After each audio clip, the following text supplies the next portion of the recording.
Didikan tanpa keteladanan adalah kemunafikan dan batu sandungan. Yang setuju bilang amin. Mari belajar jadi orang tua yang bisa jadi teladan. Saya akan bahas tentang keteladanan orang tua dulu. Orang tua itu dihormati karena keteladanannya. Satu kali dalam sebuah funeral, saya menghadiri sebelum pemakaman tuh ada ibadah duka ya, tutup peti. Di situ kita bisa lihat apakah seorang ayah yang meninggal dunia telah menjadi teladan atau tidak bagi anak-anaknya. Karena di hari itu anak-anaknya akan bersaksi tentang papahnya. Satu kali saya hadir di situ dan anak laki-laki ambil mic dan ngomong bagaimana papahnya adalah seorang papa yang luar biasa. Papa yang sangat sayang istri dan anak-anaknya. Papa yang kerja keras untuk mereka. Papa yang sudah prepare untuk sekolah mereka sampai kuliah. Dan di situ mereka nangis karena kehilangan papa yang begitu baik. Dan saya bersyukur sekali meskipun papahnya meninggal di usia muda, ya sekitar umur 40-an belum 50. Wah itu tragis ya, anak-anaknya masih sangat butuh dia. Tapi luar biasanya meskipun umurnya tidak terlalu panjang, dia meninggalkan keteladanan yang luar biasa. Kenapa banyak pria-pria hari ini gagal jadi suami yang baik? Kenapa banyak pria-pria gagal jadi papa yang baik? Karena mereka tidak punya figur papa yang baik. Seperti tadi saya bilang, jadi orang tua tuh gak ada sekolahnya. Nah, kita mesti ngerti kalau kita mau dihormati sama anak-anak kita. Kita mau dihormati sama bawahan kita. Kita mau dihormati sama anak-anak rohani kita. Kita harus jadi teladan buat mereka. Katakan saya harus jadi teladan. Banyak orang berpikir kita harus mendidik anak-anak kita. Dengan cuma ngajarin terus keras gitu ya. Tegas, galak. Padahal yang paling penting adalah keteladanan. Karena didikan seorang ayah tanpa keteladanan adalah kemunafikan.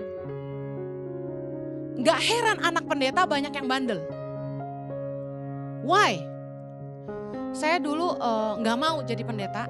Kenapa tau gak? Image pendeta tuh jelek banget di hati saya. Why?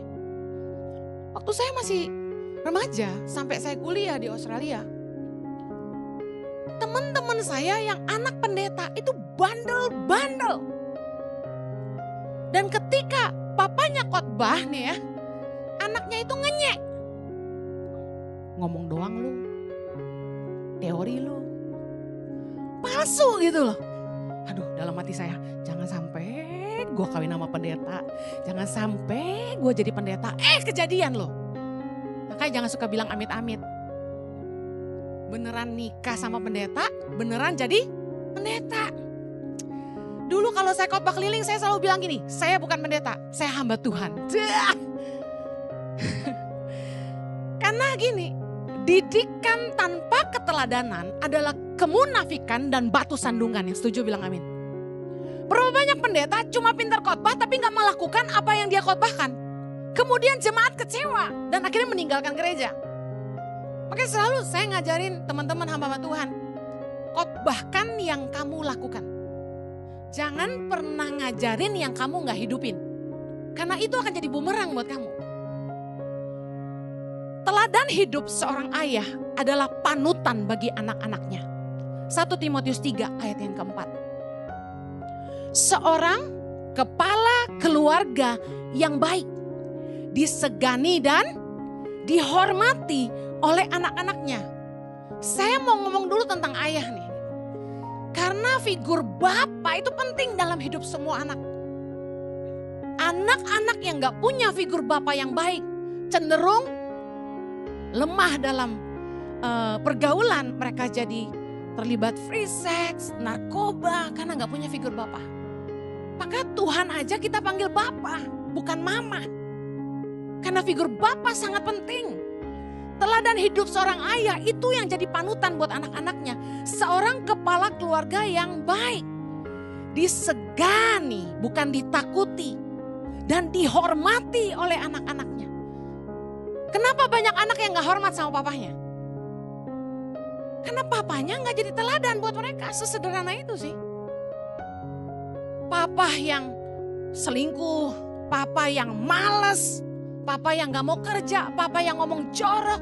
Baru kemarin saya diceritain, ada anak kecil itu sama pembantunya kasar banget.